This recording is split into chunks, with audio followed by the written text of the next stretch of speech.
In this video, you're going to learn how to find the remaining zeros when you're given an imaginary or a complex zero, and you have to find the remaining zeros.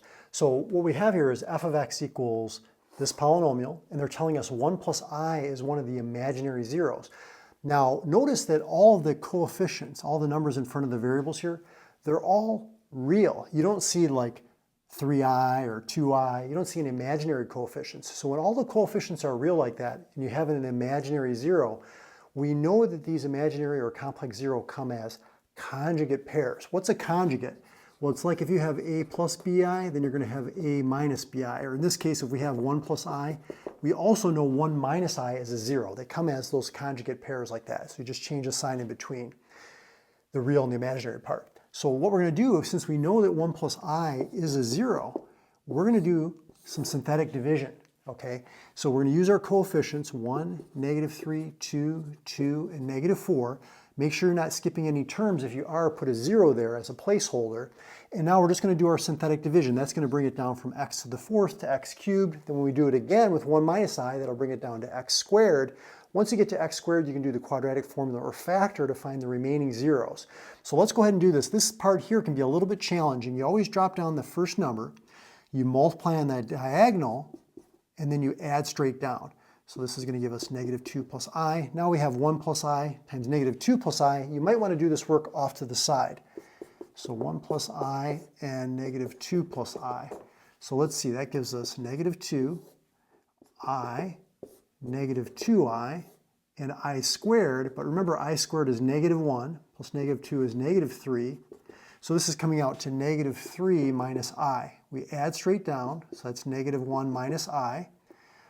Okay, and so now we're going to multiply on the diagonal. So this is going to give us 1 plus I times -1 minus I. So let's go ahead and do this. We've got 1 times -1 is -1, -I, another -I squared. Remember, I squared is -1 times a negative is +1, plus -1 is 0. So this just comes out to -2i. Add straight down, so that's 2 minus 2i. Now we multiply on the diagonal again. So we have 2 minus 2i times 1 plus I. So let's see, we've got 2 times 1 is 2. 2 times I is 2i, -2i, and -2i squared. I squared is -1 times -2 is +2, so this comes out to 4, and these cancel, and you can see -4 plus 4 is 0 remainder, which is what we were expecting. So now we went from x to the 4th down to x cubed. We're going to do synthetic division now with the conjugate, 1 minus I. So I'm just going to use these same numbers here, do the synthetic division, drop that first number down, multiply on the diagonal, add straight down. Okay, the i's cancel. Multiply on the diagonal, plus I, add straight down. Multiply on the diagonal, add straight down, 0 remainder. That's what we were expecting because we knew that 1 minus I was a 0. Now we went from x to the 4th to x cubed to x squared. So this is 1x squared minus 1x minus 2.